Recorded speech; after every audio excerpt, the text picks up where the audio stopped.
Scissors, #2 pencils. Boy, the list goes on, and the cost adds up quickly. Most parents know school supplies tend to eat up a good chunk of the back-to-school budget. Fox 4's Nora Hart grabbed a supply list and a shopping cart to find the best deals for you, comparing 3 popular retailers. My main objective here was to compare costs at Walmart, Amazon, and Dollar Tree to find out where I could save the most money. Before I hit the school supply aisle, I wanted to make sure I had a solid list to go off of, so I decided to use this one. It's the 5th grade supply list from Llewellyn Elementary in Southeast Portland, part of Oregon's largest school district, Portland Public Schools. Here's what I found out. The school supply list is pretty straightforward. 22 items, from folders and notebooks to pens and pencils, scissors, markers, a water bottle, filler paper, a planner, and a few other small items. Now, it's important to note no frills like a new backpack or lunchbox on this shopping trip. Also, even though certain brand names are mentioned on the list, like Crayola, the school district tells me that off-brands are perfectly acceptable. But for the sake of comparison, I tried to find the same items at each stop. When deciding where to shop, I looked at the latest trends.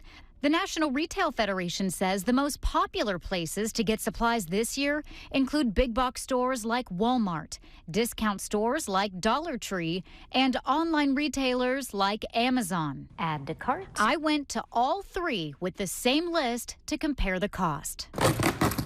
Of course, I had to wait a day for my Amazon packages to show up, but I ended up with 3 sets of supplies. So again, the idea was to save as much money as possible at all 3 locations. So I was really bargain hunting to try to find everything on the list without spending a lot of money.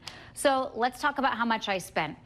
For Amazon, when I logged on, I spent $76.64 for everything on the list. Then I popped over to Walmart, the grand total $35.84 for everything on the list.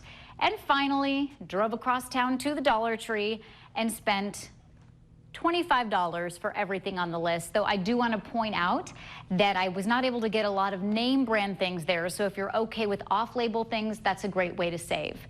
But let's break it down even more. On average, K-12 families will spend about $143 on school supplies this year. As you saw, I was able to beat that by far at all 3 stores, but again, I stuck strictly to the list of necessities. Let's compare a few items from the list.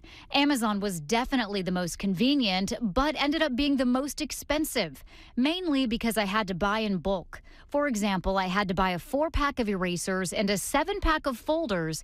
But if you're buying supplies for more than 1 child, or if you're stocking up for next year, this could actually be the greatest option to save. Walmart had the best deals on individual items with 35-cent notebooks and folders for just 54 cents a piece. And it was easy to find single items like 1 eraser. Dollar Tree was straightforward with pricing. Literally every item on the list was $1.25, which ended up being more than Walmart for some items, but less on other things.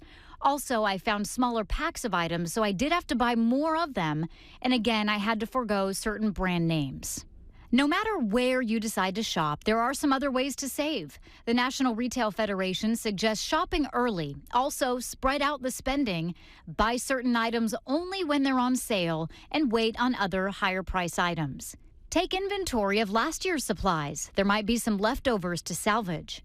Also, don't forget to check for coupons and cashback rewards before going shopping. With my son about to start kindergarten, this was really my first time going school supply shopping as a parent, so I had a lot to learn.